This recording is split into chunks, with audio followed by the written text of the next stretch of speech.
hungry.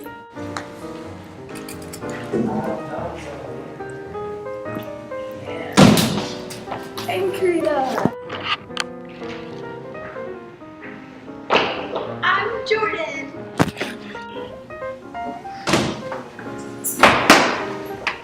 And we are Team Blue.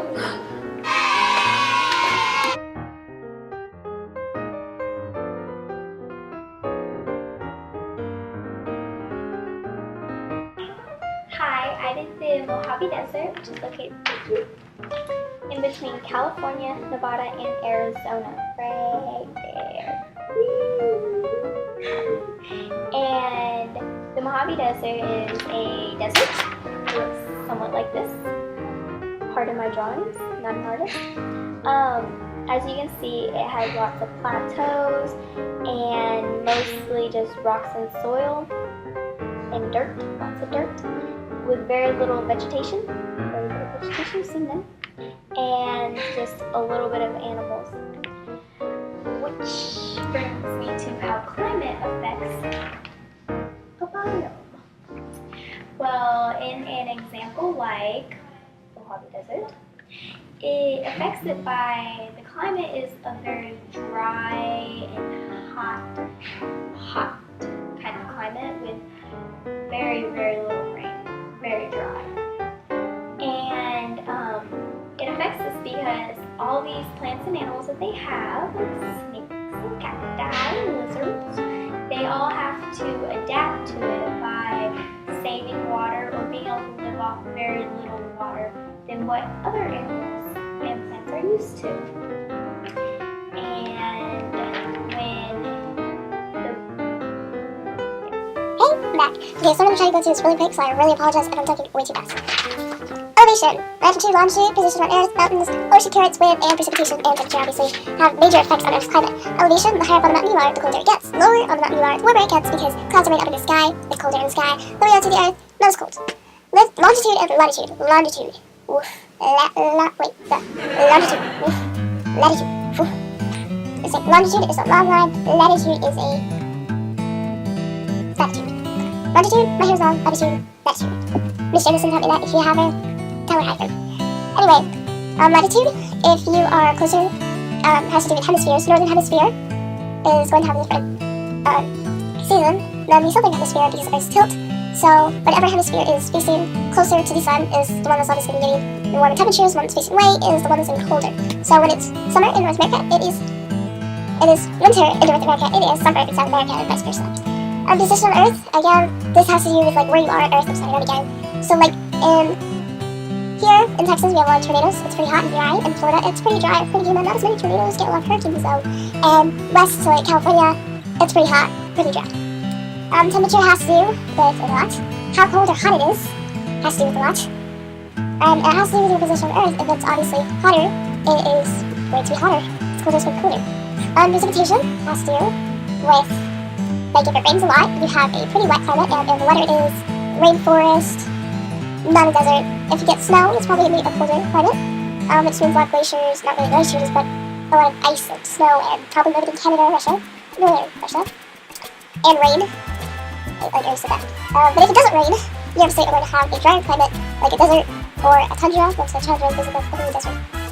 Wind has to do with moving the clouds. Again, clouds are up here.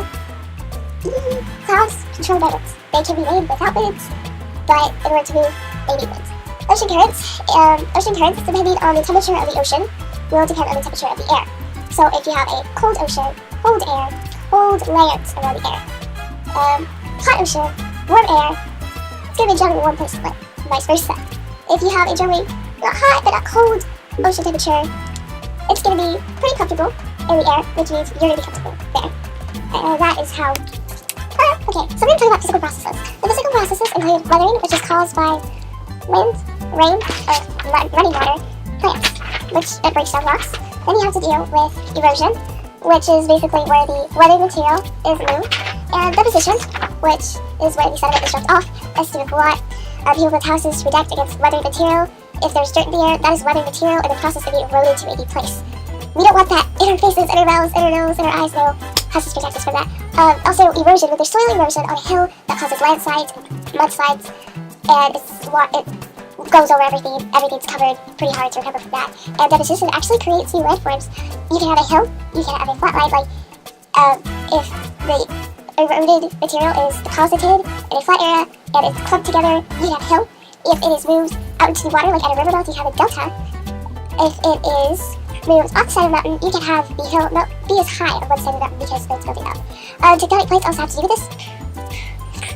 I'm going to give you a little thing from 8th grade. Convergent transport. That's something you learn in 8th grade. You get that, trust me. The earthquakes have to do with a lot, because they move around a lot. So we have to adapt. Taller buildings are not good for earthquakes. Shorter buildings are because they don't wobble around as much. Tectonic plates also have to do with the fact of building mountains and building trenches and sometimes there's volcanoes and logs with them, and that creates new landforms too. So they do a lot. Tectonic plates are what we live on, and without them, well, it wouldn't be as interesting. We would be living on lava and magma. I don't think that'd be really fun. I'm back. Last video. Technological innovations. What do we have to do with them? There's transportation. Cars, trains, feet. Yes, feet. Here in America, we're pretty much spread out, which means, we're spread out, so we use cars, because that's easier. Trains are used in bigger cities and bigger places, because there's a lot more people, higher population density, things are closer together, there's no point in cars, there's no space, no time, traffic is a mess, trains are so much easier. But in not as populated places, where there's lots of space, people are usually closer together, which means that they walk from place to place. There is no need for cars or trains or anything like that. No technology needed, just walk over there. Also, electricity has to do with a lot. The factories where electricity is made, I guess you would call it, you have fossil fuels that are burnt, and CO2, carbon dioxide, is sent up into the atmosphere, which traps in sunlight, which causes the heat to radiate so much more, and when the sunlight comes in, so much trapped, global warming. That is what technology has to do with the environment. And also, wherever these roads, railway tracks, wherever these are being built, that takes up the environment's habitats and natural resources which grow on top of the land. The atmosphere creates a suitable living environment for biotic things to live. The lithosphere is the crust, which prevents us from living on lava. The hydrosphere is basically the water cycle. It's how water naturally is recycled for biotic things to obtain it. All of this makes up the biosphere, where living things can be supported and live. There are many ways humans modify the environment. An example would be terracing, where little steps are made into the hills so that crops look like rice. A way humans adapt to an environment would be using wind turbines in a windy area. A seawall modifies the environment by blocking seawater from creating sea surges. People can adapt to natural disasters such as building tornado-proof homes or creating sturdier structures to withstand an earthquake.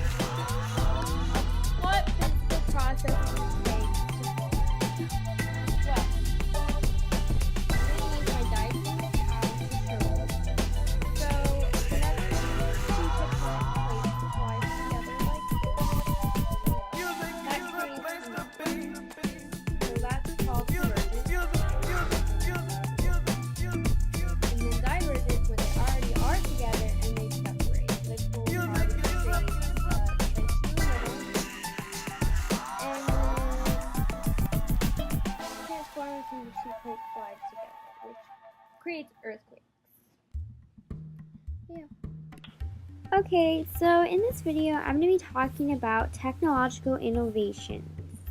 And technological innovations are air condition and basically technology that helps humans to adapt to an environment. And the first technological innovation I'm going to be talking about is air condition. So, how does that contribute? How does that help people adapt to an environment?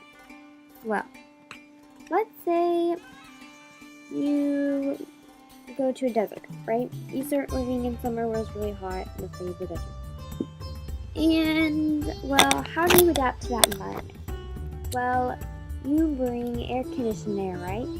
Okay, so if you bring air conditioning to a desert, that will cause you to adapt to that environment by doing air conditioning. That contributes to population settlements by, if you go, then more people will think, oh well look, I can just get air conditioning and I can be fine living in the desert, get away from the city and all that.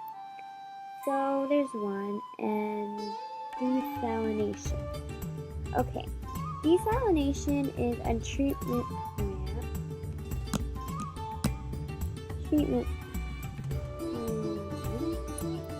that helps extreme droughts and the lack of fresh drinking water. So what desalination does is it provides clean drinking water when the fresh water is scarce. So basically that would help. So if you had a drought and you lost all your people, this technological